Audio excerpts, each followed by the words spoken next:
যে ভাইরা প্রবাসে যাবেন সেই ভাইদেরকে অবশ্যই এই বিষয়গুলো জানা উচিত যে সাপ্লাই ভিসা কী ধরনের সমস্যা তৈরি করে।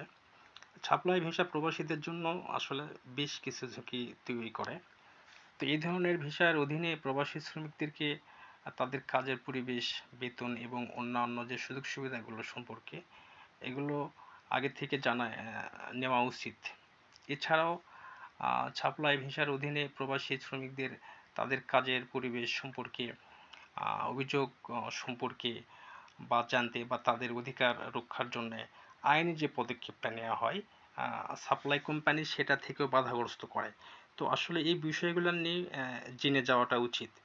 তো এখন বিষয়টা হচ্ছে সাপ্লাই কোম্পানি আপনি কেমনে চিনবেন, এটা আমি একটু আপনাদেরকে বুঝিয়ে বলি। তো প্রথমত আমি বলি যে সাপ্লাই ভিসাটা কি, আমি সহজভাবে আপনাদেরকে বোঝানোর চেষ্টা করব।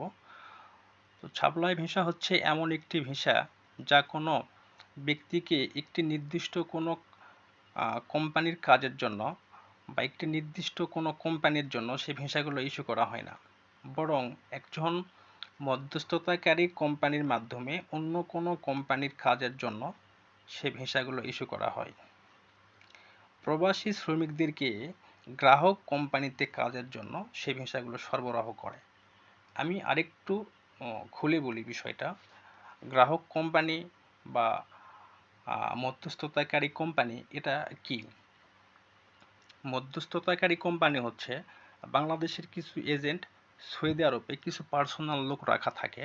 সে লোকগুলো সৌদি আরব থেকে ছোট ছোট কিছু কোম্পানি থেকে ভিসা কিনে নেয় বা ভিসা বের করে। এই ভিসাগুলো দিয়েই বাংলাদেশ থেকে এই এজেন্টগুলো লোক পাঠায় দেয় বা লোক নিয়ে যায়। তাকেই সাপ্লাই কোম্পানি বলা হয়। এখন সাপ্লাই কোম্পানির চেনার উপায় কি, এটা আমি বলতেছি। তো প্রথমত আপনারা লক্ষ্য করবেন যে ভিসায় থাকা কোম্পানির নামগুলো উল্লেখ আছে কিনা সেটা অবশ্যই পরীক্ষা করবেন। তারপরে হচ্ছে যে ভিসায় কাজের ধরন, বেতন উল্লেখ করা আছে কিনা এটাও পরীক্ষা করার দরকার আছে। তারপরে হচ্ছে যে ভিসায় থাকা এবং কাজের অনুমতি একই কোম্পানি ইস্যু করা আছে কিনা এটাও লক্ষ্য করবেন। আর ভিসাতে দেখবেন যে আপনি লোড আনলোড বা স্পন্সর বা পরিচ্ছন্নতা কর্মী এগুলো জেলাতে লেখা থাকবে, সেগুলো দেখবেন যে ৭৫% আপনার সাপ্লাই কোম্পানি হওয়ার আশঙ্কা বেশি। আর যেগুলো অরিজিনাল কোম্পানির ভিসা হবে সেগুলোর ভিসাতে অবশ্যই কোম্পানির নাম লেখা থাকবে এবং আপনি যে কাজে যাবেন সে কাজটা উল্লেখ করা থাকবে ওখানে। কোনো কোনো ভিসাতে বেতনও উল্লেখ করা থাকে, কোনো ভিসাতে বেতন উল্লেখ করা থাকে না।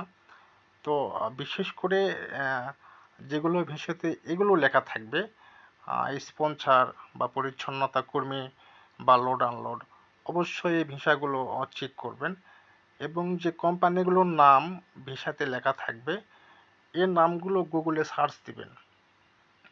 যদি গুগলে এই কোম্পানিগুলো পাওয়া যায় তাহলে অবশ্যই ওয়েবসাইটে দেখবেন যে এই কোম্পানির ওয়েবসাইটে কোন কোন কাজের কী ধরনের লোক লাগবে, এগুলো অবশ্যই ওয়েবসাইটে নিয়োগ দেওয়া থাকে। এবং কোম্পানিগুলোর যেগুলো আপনার মূল কোম্পানি হয় বা যেগুলো ডাইরেক্ট কোম্পানি হয় এগুলোর সুযোগ সুবিধাগুলো অনেক ভালো হয়।